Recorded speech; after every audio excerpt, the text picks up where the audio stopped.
on, everybody? It's your girl Pam with 2200 Taps. Hey, listen, I had an incredible guest last week, but if you're listening later on down the road, it may be, a year from now, it may be a different episode from now. But I had Tom Cruz, and Tom is a Army veteran, incredible story. And I have the privilege right now to be sitting in front of his wife and his son, his 10-year-old son, Holden, and his wife, Heather. And together they're going to help us share their side, or Heather's going to help us share her side of the story, and Holden's going to kind of help us see how he's there to help support his dad and all the good stuff that comes with it. And together we're just going to capture the entire family dynamic from front to back, and even with the little man here. So thank you guys so much for joining me. I'm so seriously grateful that y'all are here today. You're welcome. It's our pleasure. Well, I guess we'll kick off with Holden here in a minute, but Heather, you guys are in Ohio, correct? Yeah, in Hudson. It's about 45 minutes from Cleveland. Okay, cool. Cool. So you said, and I know we kind of caught up before we hit record, but you're going to be home very soon with Tom, and I can't wait to see the whole family together here pretty soon. Yes. I will be finishing school August 4th. Oh, I love it. I love it. Well, hey, you know what? I can't wait to dive in with you. But first, we're going to dive in with Holden. Is that cool? Mm-hmm. All right, Holden, thank you for being on today, man. Uh-huh. He's like, yeah. You gotta speak, honey. Thank you. Oh, so yeah, we're going to do this and see where it goes. But first off, how old are you, Holden? 10. You're 10. What grade are you in? 4th. 4th. So I heard you got some special skills. You're a very special kid. What does that look like? Taekwondo. Helping my dad, basically, yeah. Helping your dad? Very cool. So, go ahead. What I do to help him is I basically, play fight with him. I, try and annoy him to get playing video games with me. Buy me Robux or something. And I get him to do stuff with me. I'm like, Dad, if you don't play, it's like, play with me outside. I swear to God, we're going to play fight. Who wins? Do you win or him? You already know the answer. Him. Him? He's an Army veteran. I'm only a purple belt. Well, I heard you do other stuff for your dad. Some other special stuff besides that. We go for walks. I pet the dog. You pet the dog? Yeah. What about when he's like feeling sad and stuff? What is it that you do to help him around that? Hug him, cuddle him, tell him to cuddle me. Yeah? I don't really do that much. Oh, I wouldn't. I don't know about that. I've heard some good stuff about you, kid. You draw pictures too. I draw him a lot of pictures. You draw him a lot of pictures? That's pretty cool. So, let me see here. I might have to edit this part.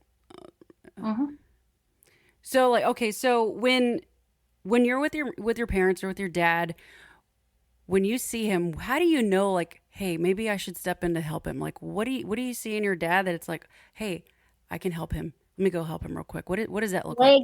Like a leg shaking, or him yelling, or him flaring his eye a little bit, flashing his eye. Yeah. He clicks his pen a lot. Or his arm will start to shake, or maybe he'll start slamming his fist on the table. So It doesn't slam it. yeah. So how does it make you feel knowing that you're helping him when he needs that? Proud. Radical? Proud. Proud? Yes. I love that, which is still pretty radical. So, has this helped you be more open to talking to your parents, like when you feel sad or angry or confused? Mm-hmm. Yeah. Mm-hmm. Well, very cool, man. So what else has your mom and dad taught you about helping your dad in other areas?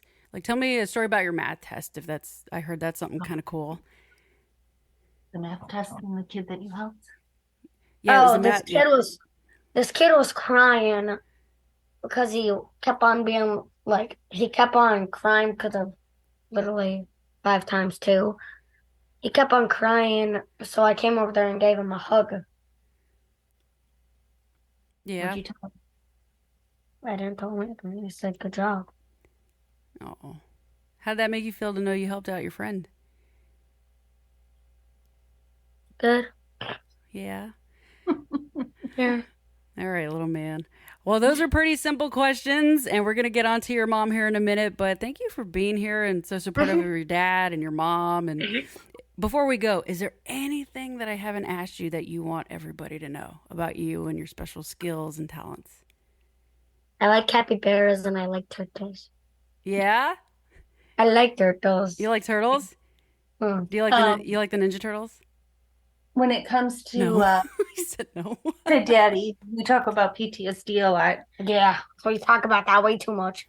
I'm basically have PTSD at this point. Oh my god. My name is basically my last name, PTSD expert. But Expert. but you know that it's not scary, don't you? Yeah, most kids just run away and hide under the bed with a stick. But you don't run away. Why don't you run away? Because my dad says, don't run from the fire, go towards the fire. I love that. I love that. I think that's a freaking mic drop right there, kid. Thank you so much, man. I can't wait to meet you in person. You look like a freaking rock star. Thank you, thank you. All right. Well, thanks for being here, man. Yep, Go bye. ahead, buddy. Bye. You can take your computer into Logan's room if you want. Nay, nay. Well, we'll have to like edit some of these little parts out. I'm sure. Yeah, it's all good. He did great. That was awesome. Well, Heather, thank you for being here today. Thank you. When Tom told me the story, I was just like, what can I do to get Heather on? Like I just cause man, for those that don't know Tom's story, you've got to go listen to it in preparation for this one. And if not, you could hear it backwards or forwards, doesn't matter. It's an incredible story. So if we could backtrack just a little bit, how'd you meet Tom? Well, we went to high school together. Oh, cool. We actually weren't friends. We're not really in the same group or anything. And then Facebook came along and he saw me and I congratulated him on getting a promotion and he popped up in the little IM and, said, hi, thank you. And we started talking and here we are. That's awesome. So you're military, fiance at the time, would that be right? Yes, Okay. it is. But still, what was that like just knowing like he was going on deployments and you'd see him every so often, kind of juggling that relationship leading up to what ultimately we're going to talk about today? Well, I knew what I was getting into when we started seeing each other. And he lived in Maryland and I lived in Ohio then, before I moved in with him. And because we had that little bit in between, it did get us used to having to, adapt to not being together every single day. But no matter what, you tend to worry and there's nothing that you can do about that. So I would always tell myself that he's very good at his job.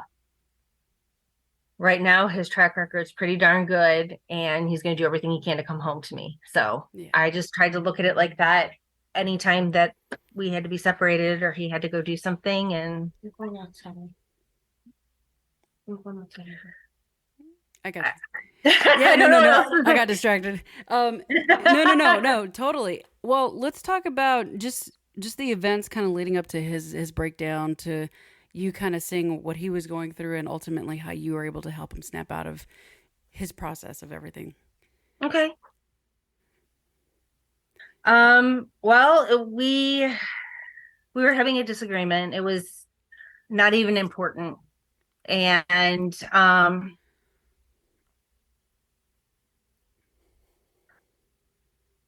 I told him that I'd had enough. I was not going to sit up all night and fight with him, and that I was going to go to bed. And he left, and he came back a little bit later, and I was upstairs, and he said, "Get up, we're going to talk now." And I said, "No, we're not.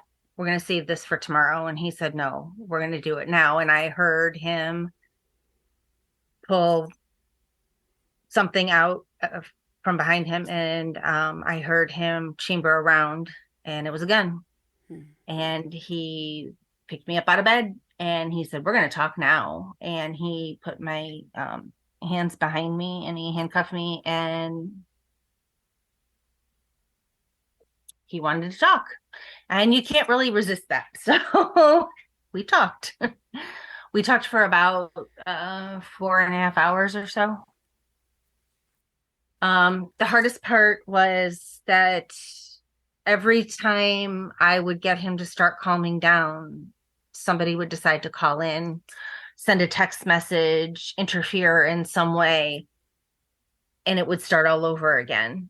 So it could take me 20 minutes to calm him down. And then the only thing that I did have going for me was a battery on a cell phone can only last so long. And he had taken the chargers out of the house, so I didn't have to worry about that. After a while, I just told him, I was like, stop answering the phone, stop touching everything. You need to just sit here with me, and you just need to talk to me, and you need to tell me everything that has gotten you to this point, like everything that has hurt you, and why you feel that you don't want to be here anymore, because I need you. And so he did, and I sat there and I listened. And I always tell people, when you're dealing with a person in that state, the most important thing that you can do, the thing that's going to help them more than anything, is if you sit there and you listen to them, and you're listening to them to hear what they're saying and not to respond. Right. Hear what they're saying, and what they're going through, because nobody else has. No, thank you for sharing that, because we were talking about that, and we were talking about how when people fight with each other and literally fight, they're just yelling at each other, but at the end of the day, both of them would just want to be heard. Yeah. But we're too busy yelling at each other. And Tom made a statement, and I've always said this too. He said the thing that you said, basically in a nutshell, that helped him was like, what do you need? Yeah. Because he's felt like nobody in his world at that point had really sat with him and was like, what do you need? It's always about what you should do, what you need to do, how you need to do it. And it's like, no, dude, like, my feelings matter. He was a fixer, like his whole life, with everything that he's ever done, his parents, his brothers, friends, his, past relationships and everything. He'd always been the one that he fixed everything. Yeah. And to a certain extent, I mean, we're still in that, like he does a lot of things to help me, because I have a lot going on right now. Mm-hmm. But it's not like that all the time. We take our turns. Like, a couple of years ago, he may have needed me to get him through because he was deployed. Right now, I'm trying to finish school, so he's helping me get through that part. And this sounds funny, but in a lot of ways, I think it taught us that we didn't have to be the person that always helped everybody. Like, we learned to lean on each other and to trust that, like, he had my back and I had his. And that was something new for both of us. So it wasn't a good thing, and it wasn't a bad thing. It was something that definitely helped us learn, though. And I can't ever feel bad that I learned something, especially if it helped me. That's insane. And this was before Holden was born, correct? This is before Holden was born. This was before we were even married. I could have easily have gone back to Ohio and been like, I can't do this. And in fact, when I finally did talk him out of the house, I didn't promise him that we were going to get married. I didn't promise him that everything was going to be fine, but I did promise him that I'd be his friend no matter what. And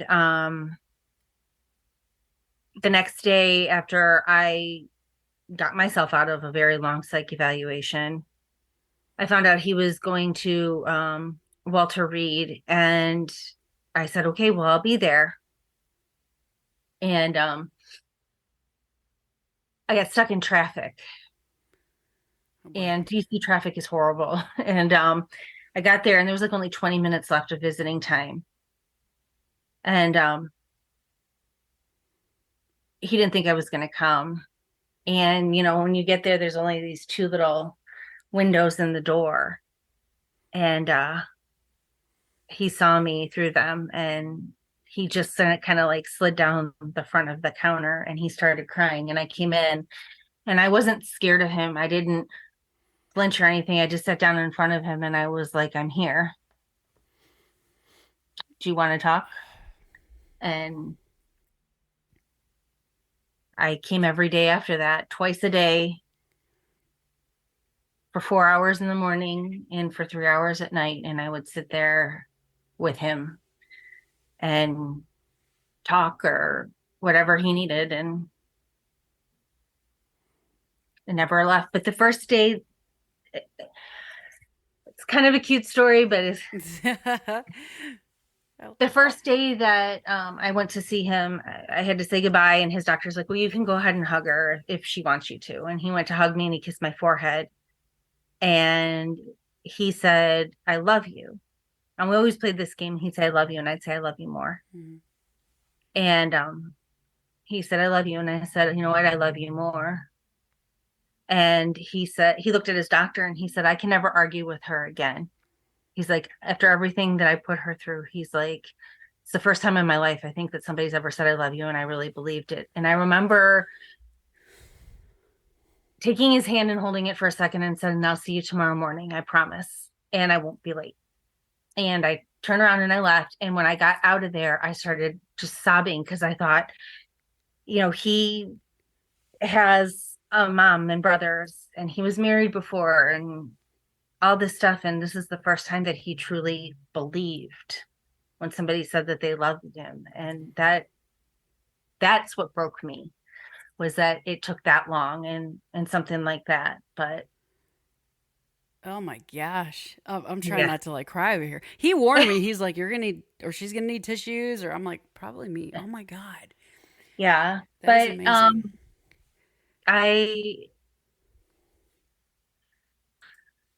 I think people try to look at things like that. And like he always says, people tell him things all the time. Like, he doesn't deserve to have the family he has. And he didn't deserve to continue in the military or to sit here and try and help other people. And I think that's really unfair. Yeah. Some of the people that you're going to learn from the most are the people who went through some of the absolute worst. And he didn't only go through the absolute worst, but he came out of the other side of it. And he's tried to make himself the absolute best that he can be since then. And in spite of so many things in between, because like our relationship is not always roses, I mean, I live in Ohio right now and he's in Texas, and I got to give him credit because this past year has been a heck of a year. I'm in an advanced program and I am a perfectionist like him, and I don't want to lose my 4.0. And that man has flown home to make sure that he's at every single taekwondo tournament for our son, has surprised me left and right. And any time that I've done anything that seemed like a big deal, he made sure that flowers arrived at work or just whatever to let me know that while he wasn't here, he's here. And, with everything that he has to deal with and do, I think that both of us realizing that sometimes the little things are big things. Oh, totally. When you stop and you kind of celebrate those little victories, they're actually big wins. Yeah. Let me ask you that. Oh my God. I'm like, I've got like, I always have like this thing where I'm just going to ask as we go, but I'm so fixated on just like in the moment with y'all when I can envision you being there at Walter Reed. I can because I know Tom, I can physically see him like dropping. Like, I'm just like, I'm trying not to lose it over here. It's freaking phenomenal. And, well, you can ask me anything. I'm an open book. Yeah, no. Well, I was, it's like, I'm getting teary-eyed over here. So first of all, thank you for sharing all that amazingness and taking, and you can take us as deep as you want to. We can do whatever roller coaster ride you want to set up on the show. It's totally cool. But what I want to ask you, because I've been finding myself asking a lot of people here lately that I never used to really ask. You being the woman that you are, which is a pretty damn strong woman that I'm looking at and interviewing, I gotta say, I've got goosey bumps right now. Oh, thank you. Seriously, like the little hairs are standing up. How did you manage to, okay, I've got Tom here. I've got this. Made these commitments to make sure I show up to be there for him. I've got all these things that I want to do for him. How did you what did you do to still take care of you at the end of the day to make sure that you were okay? Because taking care of somebody, especially going through that event with him, which I'm telling you guys, you go listen to his episode, going through that event, and it's pretty traumatic. I mean, your everyday person would be like, F you, I'm out. But you chose to stay. You chose to see it through. You remind me a lot of my best friend, by the way. To make sure he was okay because you still loved him. You still cared about him. What did you do to make sure that you, Heather, were taking care of you at the same time? Well, I didn't know anybody really in Maryland, so I was very isolated, I guess. I was very focused for that first 2 weeks or so on just, we're going to putting one foot in front of the other. We're going to, get there. It'll be fine. Sometimes it was just little things. I wasn't married to him yet. And the only thing that saved me was the fact that he had durable power of attorney and I was his person. Oh, wow. So if it wasn't for that, then I wouldn't have even been able to get in there. And thankfully I'm smart enough to know what it means. And I was able to go, no, you can't keep me out. But if it was just something small, like, I've got 2 hours in between this right now, I would go and I would have my nails done. Or I might be coming home and it might be 9 o'clock at night, but I'd be like, okay, well, I'm going to grab sushi. I'm going to take it home with me and I'm going to read and I'm going to take a bath and then I'm going to go to bed because I have to be up tomorrow morning so I can fight traffic again tomorrow. But every night I would write him a little Post-it note with a letter. And I would smuggle in contraband. I was so bad. I smuggled him Hershey Kisses and Three Musketeers bars. That's love language right there. That's love right there. To this day. Uh-oh. She's pulling out a backpack. Yeah. This is my school backpack, so it's a mess. But I still make sure he has these packs of gum. Aww. He's not even in Ohio with you and you're still loaded, ready to go. Oh, what is that? Post-its. Oh, Post-its. She's pulling everything out of her bag. Oh. I have tons of Post-its all over the place. And I still, when I left last time, I wanted the extra time with him. So I had my Uber driver pick us up at the jail where he was working that day. Yeah.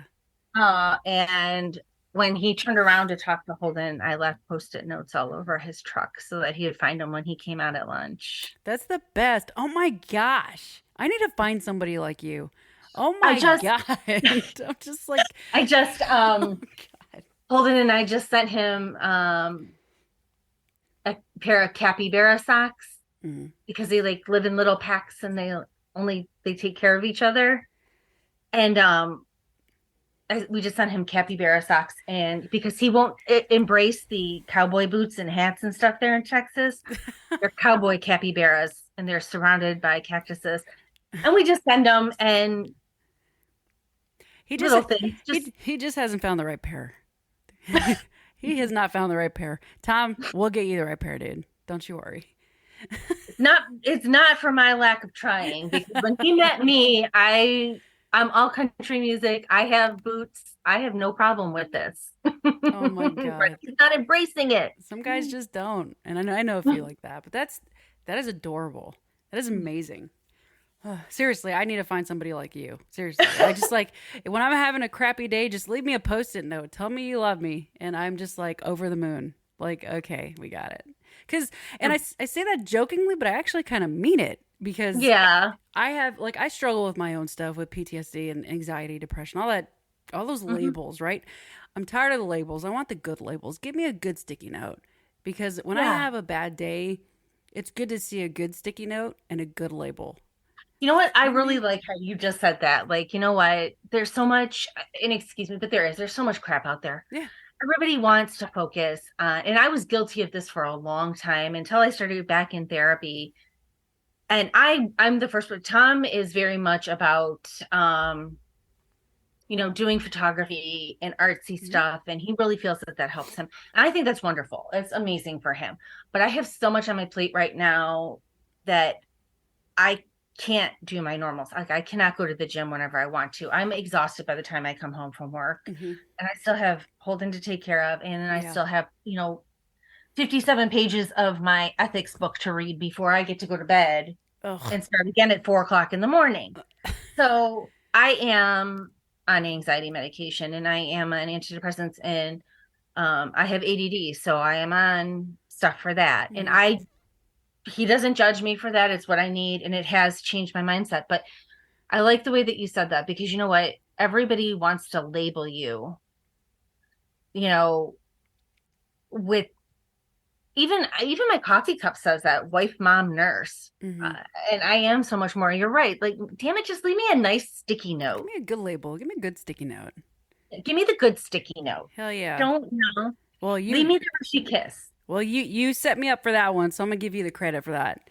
And I truly mean that. And I'm like, dude, I actually hate labels.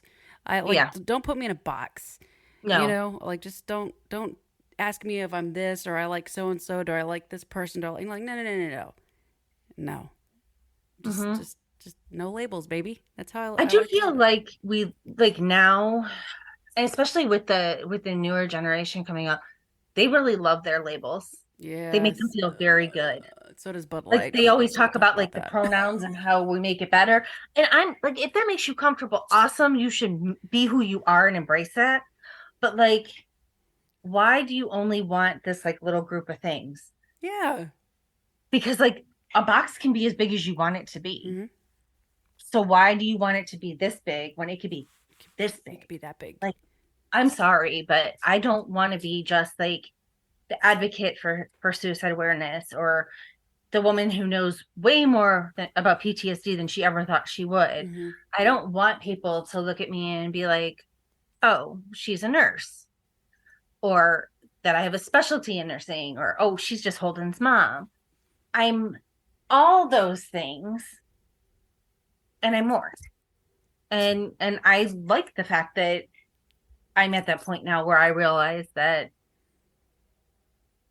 I can be a lot of things. Hmm. Hell yeah. And you're a first responder, which is pretty kick ass. Ugh. Uh did let me ask you this, because I'm curious. Mhm, Um, did what you went through mhm. with everything, did that have any kind of decision making in you becoming a nurse? Just I'm just curious. Actually, it's really funny that you asked me that, because I actually joined the healthcare thing during COVID. Ah, So when everybody was like, "I'm getting out," I was like, "I'm coming in." sign me My up. husband always says, like Holden said, you don't run away from the fire, you run to it. Yep. I was actually in Italy, in Pisa, like 2 weeks before everything closed down. Ooh.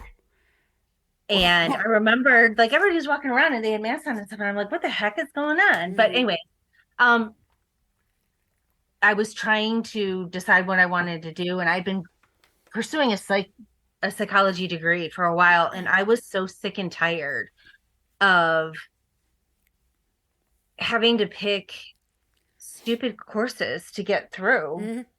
Like, I'm sorry, but why do you get to tell me that I have to spend another $20,000 for another year of school where you're going to make me take tennis and art history? I lived in Europe for 4 years. I saw it all in real life, and now you want me to look at it in a book? I know Andre Agassi. I don't need to take tennis. I'm like, this is stupid. I'm like, and so I was like, what could I possibly Oh. do that is helping people the way that I would want to help them, but could possibly also keep me in psych? And I was like, I'm gonna go to nursing school. Hell yeah. And so I did. We had just moved into the house that Holden and I live in right now in Ohio. And we literally had no furniture in it. And I sat on our bedroom floor and you have to take an entrance exam to get in, and you have to take an exit exam. Oh, jeez. And you have to score a certain amount to be able to get in. And I remember sitting there going, I don't know if I can do this. I don't know if I could do this. I don't know if I can do this. And I took the test, and thank God we don't have to wait like we used to where everything comes in the mail, because I don't know if I would have made it. But like 20 minutes later, my advisor called me, and she was like, Heather, can you put this on speaker so Tom and Holden can hear too? And I was like, sure. And she's like, you guys should be really, really proud. She scored in the 95th percentile. What? Welcome to nursing school. Hell yeah. That's So amazing. Wow. I was not on ADD medication the first time I started, and I was really struggling. And then I found an even more advanced program. And this is going to sound crazy. I wanted to score higher on the HESI. So I went and I took it again, and I scored higher. Just because you didn't like what you scored, even though you passed? Yeah. And I wasn't happy with the school. I knew I was changing schools, and I was like, you know what? I'm going to set all these goals for myself, and I'm going to do everything that I can. Whoa. And I had a 4.0 this whole time. Actually, med surg was the first time that I got a 90%, because in nursing school, 93 to 100 is an A, Mm-hmm. and like 84 to 93 is a B. So I actually got a B in med surg, and I cried. That is amazing. I cried because I was like, I can't believe I got a B. Like, I've gotten all A's, like even in anatomy and pharmacology. Oh, you were crying because you got a B. Yeah. I'm over here saying it's amazing because I'm thinking I'd be getting F's. No, Oh, I shit. cried. I couldn't believe it. I'm like, I got a 90%. I can't believe it. Oh. And that was like, I was like, no, my GPA is not going to be a 4.0. But Yeah. the good news is I'm 1 week away from being done with ethics. Yes. Good. And I only have 4 classes left after it. And technically it's really only 3. Mm-hmm. And I have hope that this next one's going to be like a little bit more fun, because I'm going into maternity and pediatrics. So Babies. babies, and I'm great with babies. We have 7 kids. So That's what he told me. He said I y'all are know. quite the blended family, and then you have Holden. Mm-hmm. That's amazing. Yes, I had 4 children Ah. from my first marriage. He had 2 from his, and then we had Holden together. And actually, 2 years to the day that Tom had his suicide attempt, we brought Holden home from the hospital. I remember that. So like your life, if you want to work at it, if you want that help, and if you really do work at that, like your life can change so much in no time. Just in no time. If you would have told me 2 years ago that I would be finally going, no, I'm not going to be an STNA anymore, which is the CNA for you guys. Okay. I'm going to go to nursing school, I would have been like, no, I'm not. Here you are. And it was the same thing, like when it came to, having Holden, they gave us like a 3% chance of my getting pregnant. Wait, that's right, because he said you guys were like, the day that they told you that, y'all were actually giggling. Yeah, and he's like, okay, well, we'll just keep trying then. And he's like, so you're not going to get pregnant, they said. And I was like, Yeah. well, did you tell him I am? And he's like, no. He's like, but we are, so. I guess that the day that they told you that, y'all were giggling because y'all had just found out you were pregnant. Yeah, we were. It was Aw. great. And then we had Holden, and that was 2 years to To the day. the day he went in. You know, Like anything can happen. You're right. You're absolutely right. I know, like I can attest to the anniversary connection because I worked in it's in my story, but I worked a really bad search and rescue case August Mhm. 10th of 2012, and it just like it messed me up. And then was like my downfall, my like just deep dive, not doing good, wanted to kill Mhm. myself kind of thing. Just and Sure. then I went into a training to help me get my head on right. Mhm. And the day I graduated that training, the day I took suicide off the table, was the 2 year anniversary of that case to the See, day. It was like, it was meant to be. so That and was meant to happen. I'm glad you said that, and I share that because I think for the listeners, whether you believe in God or not, that's totally on you. Believe in the universe, believe in a tree, believe in a pineapple. I don't care. But Right. if you kind of lean into, if you take a step back and just kind of realize like, whoa, maybe those are God's little winks. Maybe that's Yeah, the universe's little. Maybe that's like the juice of the pineapple that they talk about. I'm talking about the good exactly. stuff, right? So if you, it sounds cheesy, but if you can kind of tie that in with like, oh, that's what that was. Oh, Mhm. that's whoa. It is. Well, Tom always talks about how, like, when he was at Walter Reed and he'd gone through everything that he could possibly go through, there was just this one thing that he really, like, it resounded with him, and it was resiliency training. Yeah. One of the things that he learned in it was like to hunt the good stuff. And so when we're having a bad day, or one of the kids is or something, and we're like, well, give me three good things that happened, because not everything could have been bad today. Hmm. Like, there has to be something good that you can come up with. And I don't care if it's,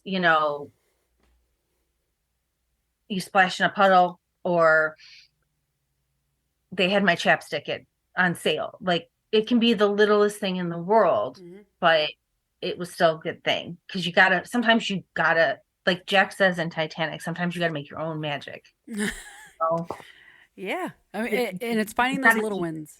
yeah. It's And finding the little sometimes wins. like I said, it's not the big stuff, it's the little stuff that really ends up making the biggest impact on you. Yeah. And honestly, like when you don't, it's your pride. Mm-hmm. Leave your ego and your pride at the door, and I promise you, it's so much sweeter on the other side. It is. Um, At any point in time, we've said that, like, we could have given up. We've been so easy for so oh, many reasons, just so easy through a lot of stuff that we've done. Like, he was getting a degree at the end of his army career, and he was like, I've only got 3 classes left, and I just don't feel like doing it anymore. yeah. And when I was switching schools, I was like, maybe I should just be like, whatever, it's fine. Maybe I should try and do this in Texas. And he's like, no, it takes so much longer in Texas. Do it, just do it. Just finish. I was like, no, I'm so sick of all of this. Like, I was done. And then I was like, no, I'm not done. I said I was going to do this, and I'm going to do it. And that's how we just look at everything. Nope, we're going to do it. Oh, so that's just the coolest shit ever. So I don't know if you don't like cursing. I curse. I don't know. Oh, I'm married to Tom. What do you think? I know, but for professional and show purposes, I forgot to ask that earlier. My bad. Oh, Um, you're fine. so let me ask you this. So we're making really good time, and man, we've gotten such an amazing plateful already in the few minutes that we've been on. But so you're doing all this, you're going through that. Tom's starting to do some speaking. And how did you and Holden kind of get roped into this, or was this kind of like, hey, we're gonna do this as a family, or what? Well, Because you don't see that a lot. we were talking about all of the, like, great motivational speakers that deal in this subject areas of Hmm. mental health and everything, and they all have one thing in common. It's one person standing up there telling you their story. But our story wasn't about just one person, because it wasn't just one person that it happened to in the end. And we don't address any of it as just one person. This is a family issue. Yeah. And us not being forthright with Holden was never going to help him in any way. It's just, instead of hiding it, we always just told them, like, this is what we deal with. And sometimes it's hard, and, it sucks, but just got to keep pushing through. And so he wanted to talk during, I think it was the Suicide Awareness Week, to his troops. And he wanted them to love him or hate him for who he was. So he waited until they got to know him. And he asked me if I would come in and at least be there with him. Mm-hmm. And I was like, sure. And after he got done telling the story, he's like, do you have any questions? And they asked if they could ask me a question. And then people would start coming up and they would talk to both of us. And we looked at each other and we're like, we might have something here. Mm-hmm. Like everybody else, it's them. Yeah. Like we're not just a him or a her, like we're them. And it's both of our story. And it's made us like who we are now. So I think that's phenomenal. Not fantastic. Well, because here's the thing. You're right. When you really look at it, it's usually just one person talking. Who's the keynote? Mm-hmm. Who's the keynote speaker? It's usually one person. Right. It's not like a couple or friends or any of that. And you got me thinking. I'm like, I want to get my best friend back on because she, like I said, you remind me of her, and she was my big pivotal person and moment that she helped me through a lot of my stuff. And we weren't even talking. We had a falling out. But with the stuff we were going through, it really helped me want to change top of everything. So, man, well, I feel like when you see the husband and wife dynamic or any dynamic up there, it gives people permission to be like, you know what? Let's lock arms and fight this thing together. You know? You know what? Yeah. And I really hope that people do kind of take that from us. I hope that people look at us, and I think a lot of couples, and this is not going to go over well, I'm sure, but I think a lot of, especially military spouses, always want to be told that they're so strong because they deal with so much. Like, you know, oh, he deploys or she deploys or you have this and that. And like, I never felt the need to hear that because I knew what was going on. That wasn't important to me. But the only thing that I truly care about is knowing that he's got my back, I got his. Mm-hmm.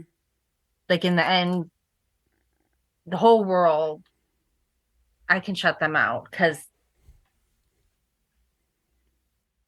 I don't need it. I just need the little bit that we made. Like you don't get to pick your parents or, you know, even your own children, but you get to pick one person in this world for yourself, and that's your spouse. Yeah. And regardless of, you know, we said that we would love each other through the good and the bad. Oh yeah. I think it's a prime example of loving each other through it all, you know? Yeah. Oh. But I mean, I just think that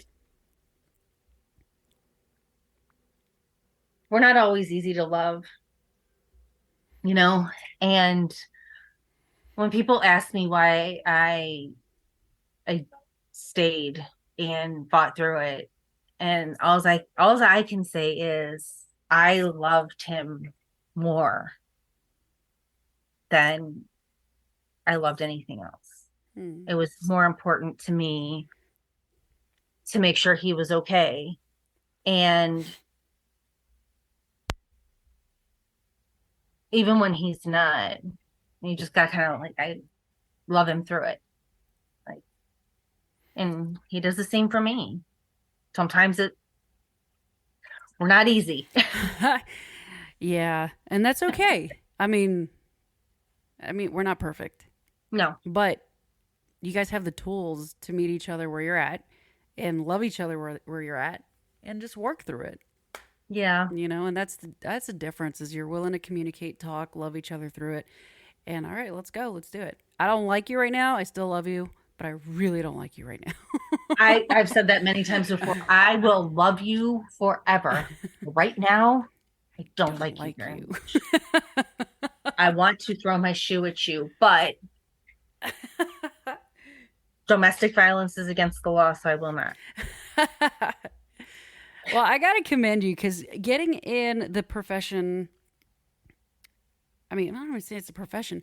Getting in the dog fight of mental health and I told Tom, I'm like, this is the pandemic.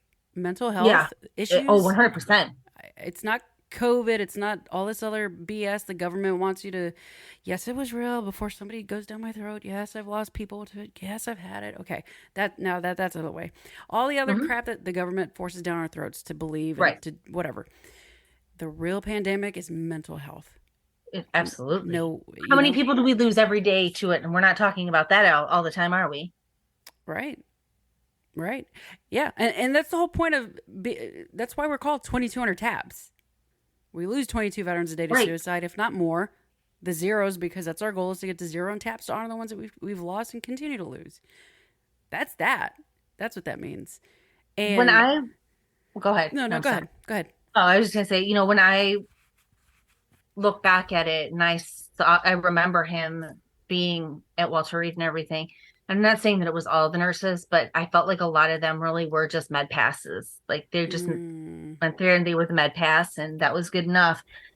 And as I told you before we started, right now I do work in a psych ward, and I don't ever want to be the person who only cares about passing the meds. Like sometimes they're violent. You have to deal with stuff that you don't always want to deal with.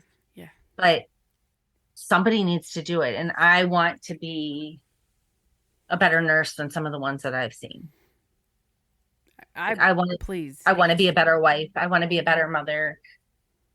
All that, but I want to be a better nurse because I watched Tommy go through stuff that he went through, and I watch some of my patients now, and I'm like, this is bullshit. Mm-hmm. Yeah. And I'm sorry. There's got to be a better answer than ketamine, Haldol, and Ativan. Yeah, that's only masking the problem. That's not taking care of it. No. It's making them drowsy. Yeah. And the side effects are doing the very thing that we're trying not to make happen. Exactly. We're enhancing them. How does this work? Oh, side effects. Suicidal ideation. Oh, all right. Well, F you, I'm not taking them. One of the smartest things, and this is not agreed with heavily at work, but one of the best things that I think that they started doing is we cannot put a patient in restraints. It is now a prescription, and I have to get a doctor to tell me that I can put you in restraints. And I think it's one of the best things that we've done, because while it can be more dangerous for us, again, I'm a run towards the fire person, and I'm pretty good at getting them calm for the most part. Yeah. If I can do that without having to restrain them and put them through more, I would rather do it that way. Yeah. I'm glad that I can buy that time. Like, okay, you go ahead and try and get that prescription from the doctor, but right now I'm going to talk.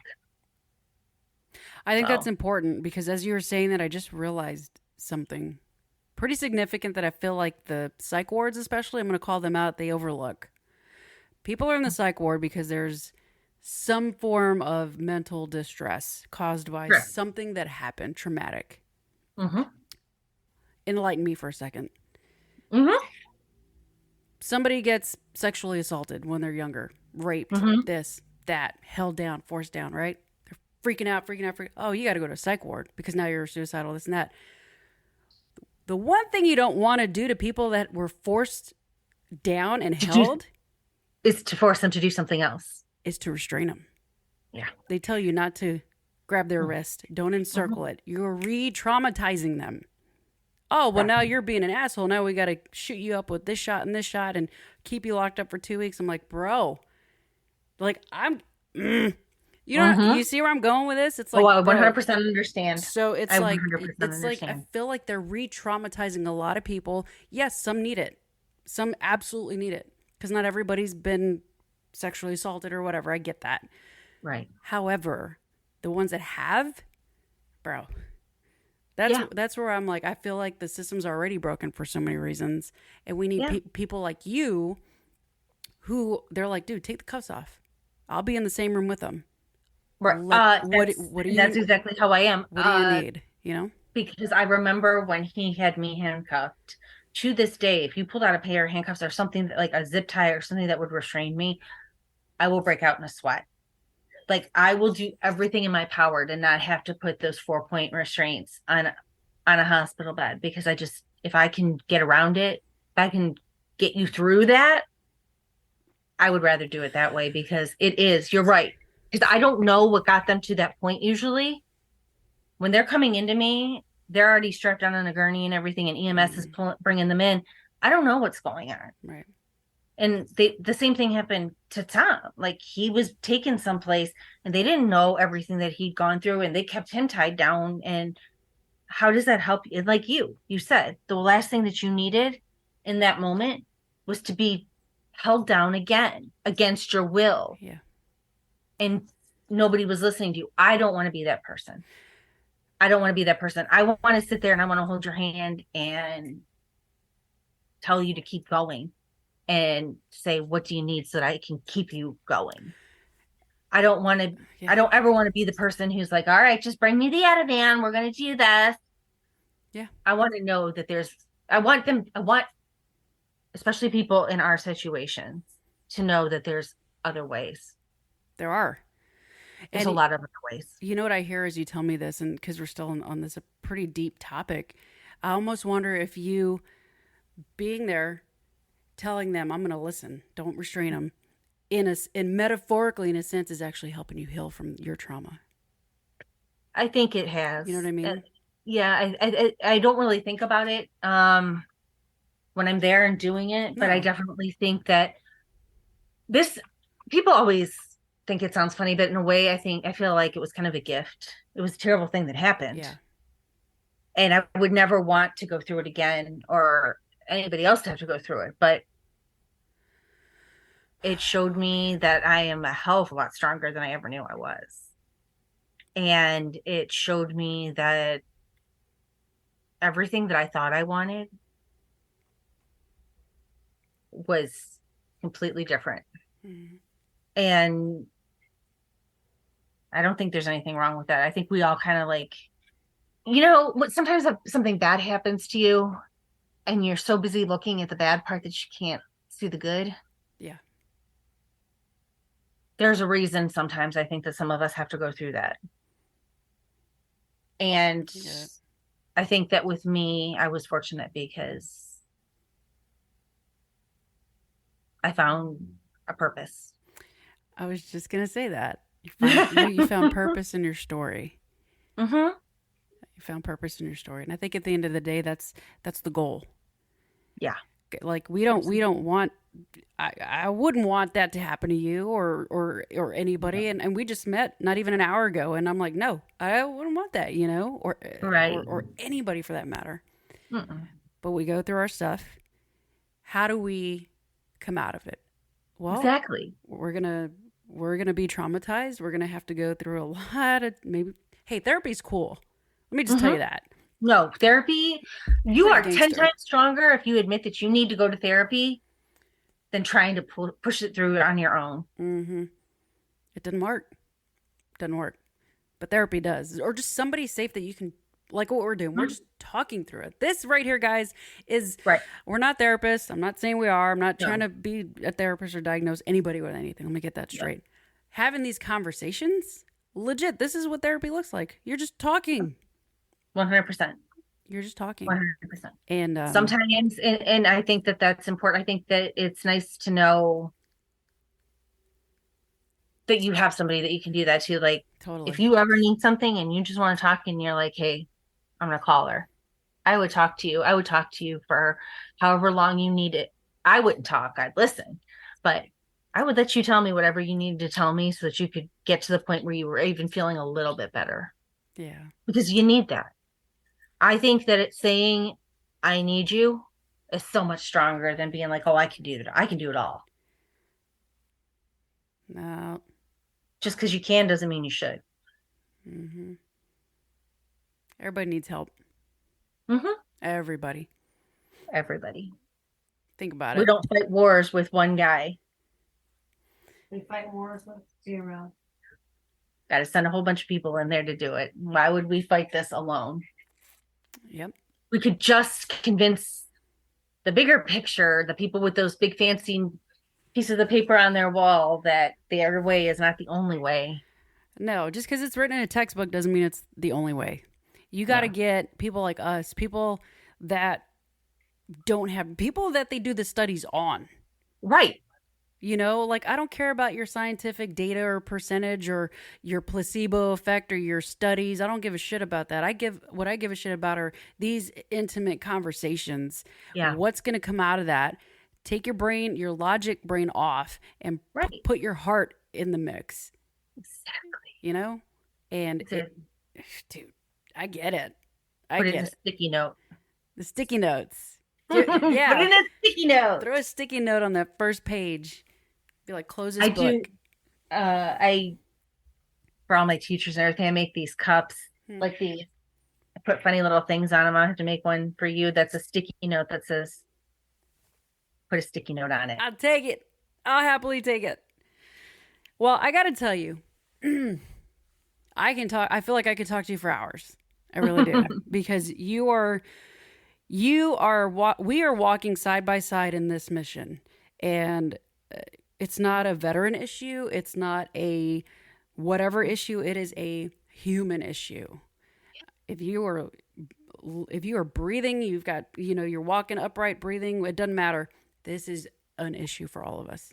And it takes a dynamic of different types of people to fight this together. Yeah. How you get there is where it gets muddy. But when you get there, it's pretty damn special. Yeah. And we can't do it by ourselves. Yeah. So, And we shouldn't have to. No, I've lost a lot of people to suicide. I got very close myself. My buddy, I'm tired of burying friends kind of thing. It's starting to get to that point where I'm starting to say that. And I hate saying that. I buried one this past summer again. I'm just like this. I can't do this. No, thank you. And that wrecked a lot of us.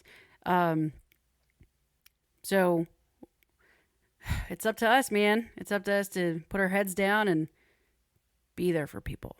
22 to 9. 22 to 9. We can hope. I would take it even just a little bit down anymore. I'm at a point now where I just wish that we could see the number fall a little. Yeah, it's definitely not at 22 anymore. It's definitely higher. Yeah. We're definitely going the wrong way in the pendulum. I know. And it makes me sad because I think the people like us that are out there sharing our lived experience, we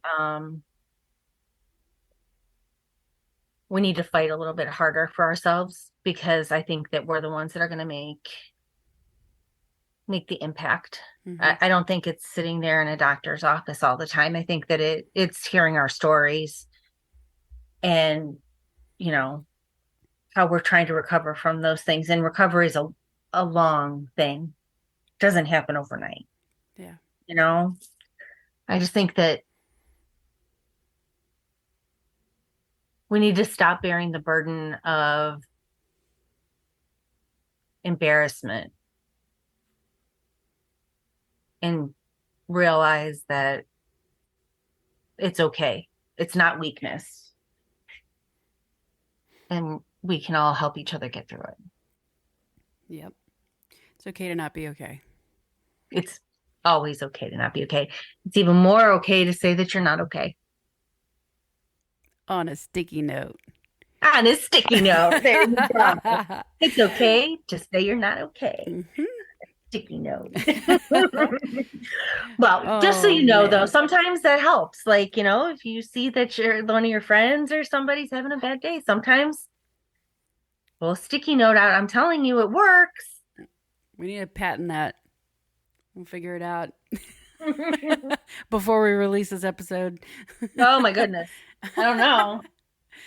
Oh my God. Well, Heather, thank you so much. I think we're good to wrap up here in a minute. Okay. Thank you so much for being on. Seriously. Thank you for having me. It's been a joy. You ever want to talk again or whatever, you let me know. Totally. Well, when you get down here, we're all going to have to go out to dinner or something. Absolutely. We have to. We got to just talk through the mayhem and get you connected with some more amazing people down here that we're all affiliated with, and organizations, of course. And just, yeah, I think it'd be good. It'd be a lot of fun. But before I let you go, is there anything I haven't asked you that you want the listeners to know? And also, where can people find you if you have a page or something? I do not.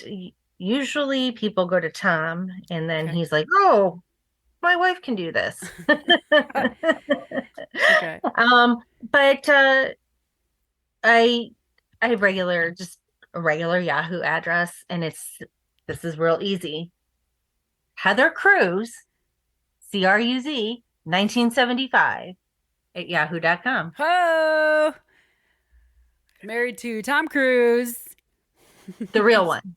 The real one, not the actor. No. No. I do call him Maverick sometimes. Do you call him Maverick? Oh, boy. I do sometimes. Uh-oh. I have to get him a little flight jacket or something. Show up with a little bomber jacket. I bought Holden a Top Gun t-shirt for Christmas, and he was just like, really? Yeah, he's like over it. He's only 10 and he's over it. Everybody. He's like, I know, my dad's name's Tom Cruise. It's so funny. Haha. I know, I'm Goose. Whatever. Right. Well, Heather, thank you again so much. It's been a joy. I'm going to sign off with my listeners. Just hang tight, and we'll catch up here before we say goodbye. If we're good today. Is that cool? Absolutely. Thank you so much for having me on. Absolutely. Absolutely.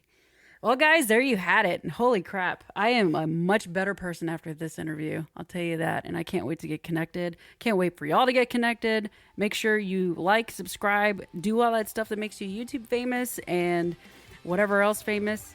And yeah, dude, if you want to get connected with Heather, I'm sure I can get you connected with her and spouses or people or whoever. And yeah, so stick around. We got another cool episode coming up very soon. I cannot wait for you guys to figure out who's coming up next. But until then, peace.